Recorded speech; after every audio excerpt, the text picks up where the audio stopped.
আসসালামু আলাইকুম। আমি রওশন আক্তার চৌধুরী। আশা করি তোমরা সবাই ভালো আছো। শিক্ষার্থীরা, আজকে আমি নবম দশম শ্রেণীর ভূগোল ও পরিবেশ এই বিষয়টির নবম দশম শ্রেণীর এই বিষয়টির পঞ্চম অধ্যায়ে বায়ুমণ্ডল নিয়ে তোমাদের কাছে একটি পাঠ উপস্থাপন করব। আমরা কিছু ছবি দেখি।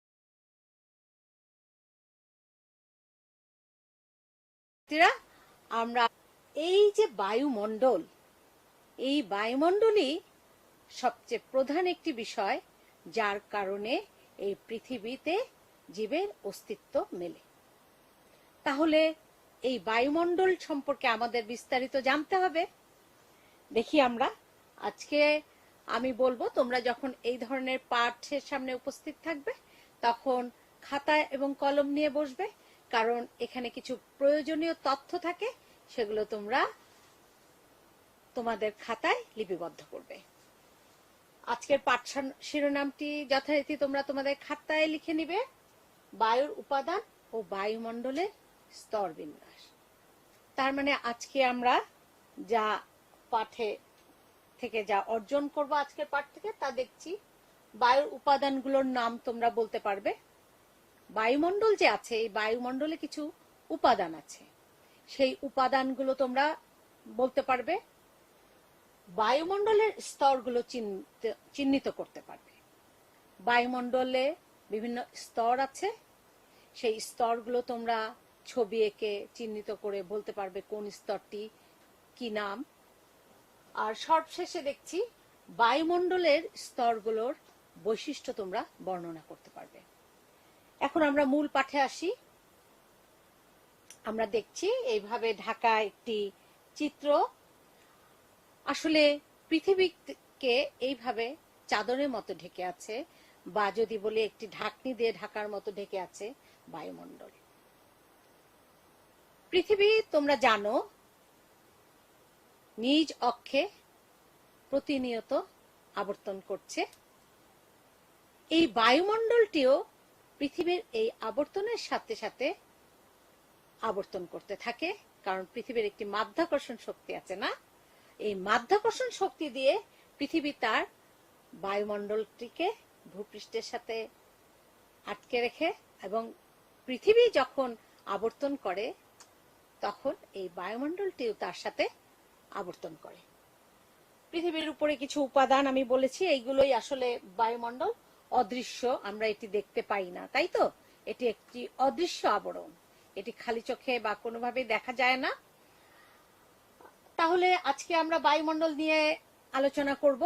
তাহলে এই বায়ুমণ্ডলটি কি, সেটি আমাদের একটি সংজ্ঞার মাধ্যমে পরীক্ষার খাতায় উপস্থাপন করতে হয়। তাহলে বায়ুমণ্ডল কি, সেই সংজ্ঞাটি আমরা একটু খাতায় লিখে নেব। দেখতে পাচ্ছি যে গ্যাসীয় আবরণ পৃথিবীকে বেষ্টন করে আছে তাকে বায়ুমণ্ডল বলে। তাহলে আমরা বুঝতে পারছি যে এটি একটি গ্যাসীয় আবরণ, এটি পৃথিবীকে বেষ্টন করে আছে, এটি বায়ুমণ্ডল। তোমরা একটু খাতায় এটি লিখে নিবে, যে গ্যাসীয় আবরণ পৃথিবীকে বেষ্টন করে আছে তাকে বায়ুমণ্ডল বলে। তাহলে শিক্ষার্থীরা, তোমাদের যদি প্রশ্ন আসে বায়ুমণ্ডল কি, তোমরা জ্ঞানমূলক প্রশ্ন আসলে সহসাই উত্তর করতে পারবে যে যে গ্যাসীয় আবরণ পৃথিবীকে বেষ্টন করে আছে তাই বায়ুমণ্ডল। আমরা বায়ুমণ্ডল কি জানতে পারলাম। বলেছিলাম যে বায়ুমণ্ডলে কিছু উপাদান আছে। তা বায়ুমণ্ডলের যে উপাদানগুলো আছে তার দু একটি কি তোমরা মনে করতে পারো? হ্যাঁ, আমি জানি তোমরা বলবে যে আমরা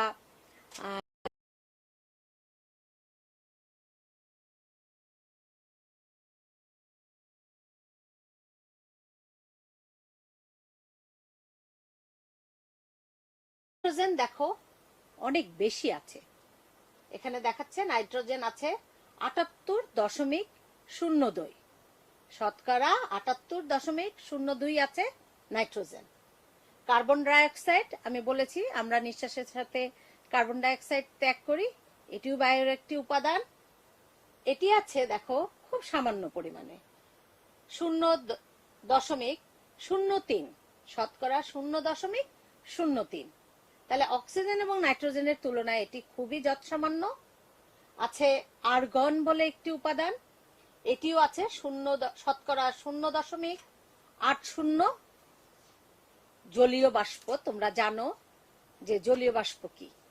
জলীয় বাষ্প আসলে কিছুই না, এগুলো হলো আমাদের যে ভূপৃষ্ঠে পানি আছে, এগুলো সূর্যের তাপে বাষ্প হয়ে উপরে উঠে যায় এবং এটিও কিন্তু বায়ুমণ্ডলের একটি উপাদান। এই জলীয় বাষ্প আছে শতকরা 0.41। এছাড়াও আরো অন্যান্য গ্যাস আছে, সেগুলো আছে শতকরা 0.02। তাহলে আমরা বায়ুতে যে উপাদানগুলো আছে, বায়ুমণ্ডলের উপাদান, সেটি আমি একটি মাইন্ড ম্যাপিং এর সাহায্যে উপস্থাপন করেছি। তোমরা এই কাজটিকে ঠিক এইভাবে যদি মাইন্ড ম্যাপিং বা মনোচিত্র বলে এটিকে বাংলায়, এইভাবে যদি লিখে রাখো, পরীক্ষার আগে যদি তোমরা খাতার পাতাটি খুলে এই চার্টটি দেখো, সেটি তোমাদের স্মৃতিতে স্থায়ী পাবে এবং পরীক্ষার হলে গিয়ে উত্তর লিখতে অনেক সহায়ক হয়। এইভাবেই তোমরা খাতায় এই কাজগুলো করবে। তাহলে বায়ুমণ্ডলের যে উপাদানগুলো, সেটি আমরা এইভাবে চিত্রের মাধ্যমে, মনোচিত্রের মাধ্যমে মনে রাখবো। আমরা বলেছিলাম, আলোচনা করলাম বায়ুমণ্ডলের উপাদান কি কি। এখন আমরা বায়ুমণ্ডলের কিছু স্তর আছে, সেই স্তরগুলো নিয়ে আলোচনা করব। বায়ুমণ্ডলে আসলে 5টি স্তর আছে। সেই 5টি স্তরে একটি হলো ট্রপোমণ্ডল, একটি হলো স্ট্র্যাটোমণ্ডল, একটি হলো মেসোমণ্ডল, আরেকটি তাপমণ্ডল, আর সর্বশেষে দেখছি এক্সোমণ্ডল। এই 5টি স্তর বায়ুমণ্ডলে আছে। আমরা এই 5টি স্তর একটু চিত্রের মাধ্যমে যদি দেখি, এখানে ইংরেজি টার্মগুলো দেওয়া আছে। দেখো, লেখা আছে প্রথম যেটি পৃথিবীর ভূপৃষ্ঠের সবচেয়ে কাছে আছে, সেটিকে বলা হচ্ছে ট্রপোস্ফিয়ার। তারপরটিকে বলা হচ্ছে স্ট্র্যাটোস্ফিয়ার, তারপরে বলা হচ্ছে মেসোস্ফিয়ার, তারপরে থার্মোস্ফিয়ার, এবং থার্মোস্ফিয়ারের উপরে আছে এক্সোস্ফিয়ার। আমরা আরো ভালোভাবে আরেকটি চিত্র এখানে উপস্থাপন করেছি। বাংলা এবং ইংরেজি দুটো শব্দ দিয়ে এখানে স্তরগুলোকে দেখানো হয়েছে। তোমরা বাংলার সাথে ইংরেজি শব্দগুলোও পড়বে এবং খাতায় লিখে নিবে, কারণ তোমাদের কিন্তু এমসিকিউতে এই প্রশ্নগুলো আসতে পারে। বহু নির্বাচনী প্রশ্নে এই ধরনের তথ্য দিয়ে প্রশ্ন হতে পারে। এই জন্য বাংলা এবং ইংরেজি দুটো শব্দই তোমাদের জানতে হবে। ট্রপোমণ্ডল আমরা দেখছি ট্রপোস্ফিয়ার, স্ট্র্যাটোমণ্ডল এটাকে বলা হচ্ছে স্ট্র্যাটোস্ফিয়ার, মেসোমণ্ডল এটাকে বলা হচ্ছে মেসোস্ফিয়ার, তাপমণ্ডল এটাকে বলা হচ্ছে থার্মোস্ফিয়ার, আর এক্সোমণ্ডল এটিকে বলা হচ্ছে এক্সোস্ফিয়ার।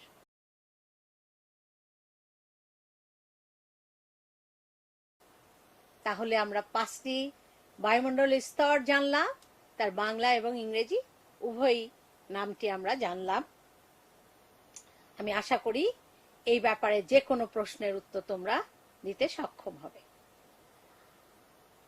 আমরা তোমাদের বইতে এরকম একটি চিত্র দেওয়া আছে, তোমাদের ভূগোল ও পরিবেশ এই পাঠ্যপুস্তকটি 71 নম্বর পৃষ্ঠায় এই চিত্রটি দেওয়া আছে। আমি চিত্রটিতে দেখিয়েছি, একদম হুবহু চিত্রটি এরকমই আছে। তা তোমাদের এখানে দুটো জিনিস দেখিয়েছে। স্তরটিকে ওরা প্রথমে দুটো ভাগে ভাগ করেছে, একটি বলছে সমমণ্ডল, আরেকটি বলছে অসমমণ্ডল। যদিও এই চিত্রের অনেক কিছু তোমাদের পাঠ্যপুস্তকে বিস্তারিত আলোচনায় নাই, কিন্তু চিত্রটি আছে এইভাবে। সমমণ্ডল এবং অসমমণ্ডল দুটো স্তর দেখাচ্ছে, আর এটি কোনটি কত কিলোমিটার বিস্তৃত সেটিও দেখিয়েছে। আর 5টি যে স্তর সেটি তো দেখানোই আছে। এবং একটি জিনিস এখানে সবচেয়ে দেখার বিষয়, দেখবে এক্সোমণ্ডলের উপরে মহাকাশ দেখিয়েছে।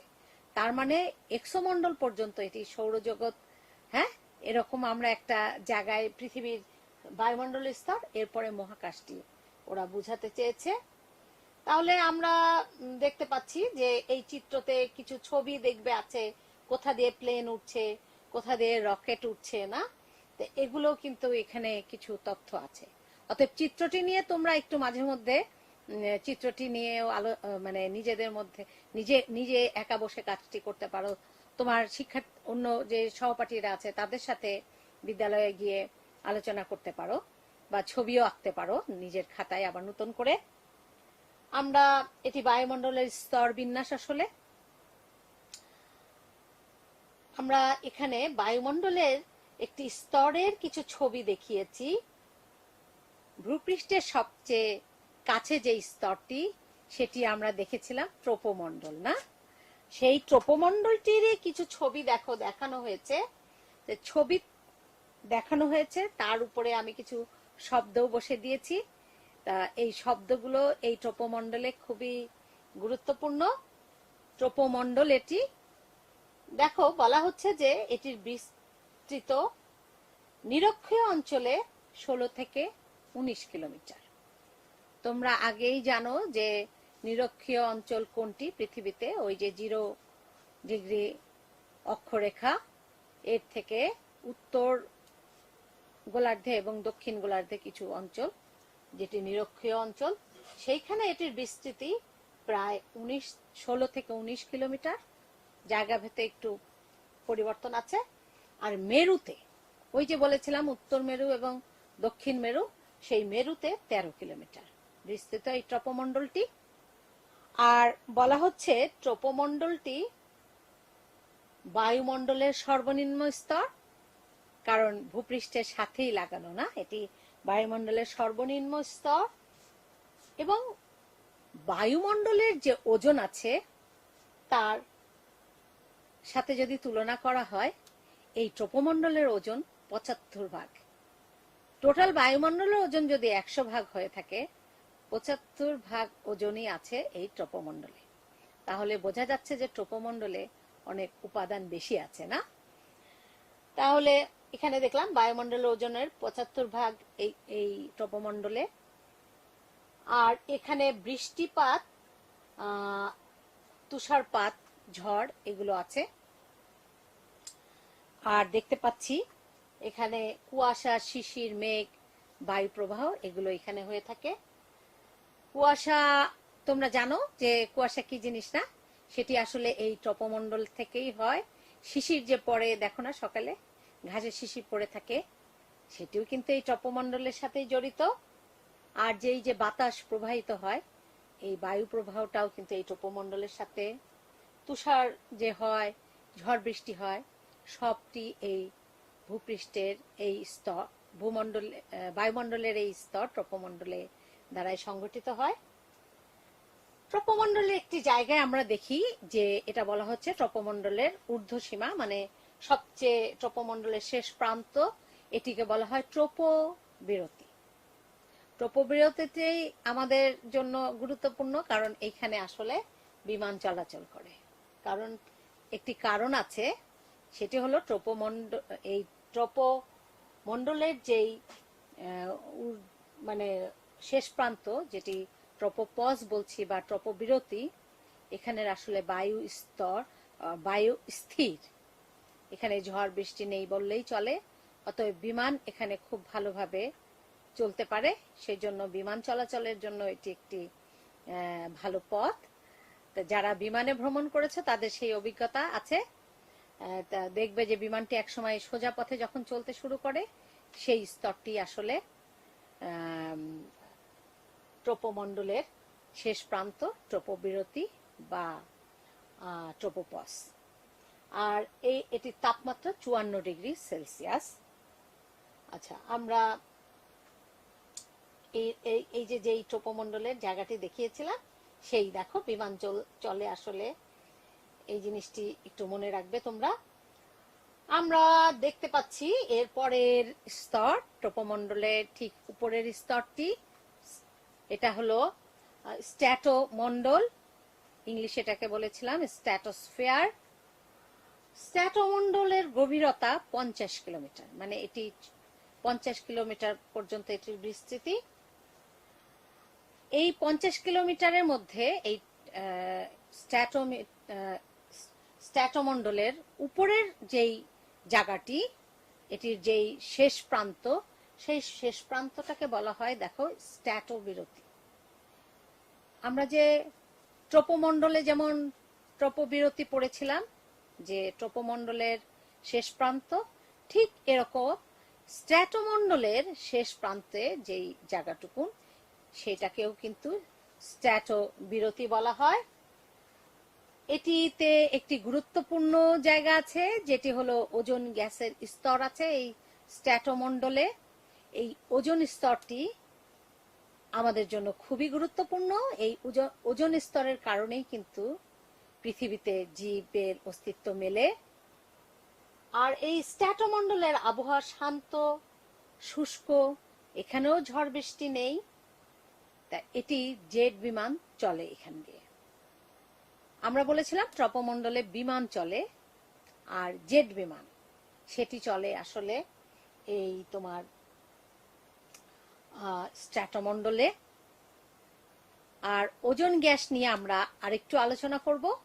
এই স্ট্র্যাটোমণ্ডলের যেই স্থানে ওজোন গ্যাসীয় স্তর আছে, সেই জায়গাটি গুরুত্বপূর্ণ।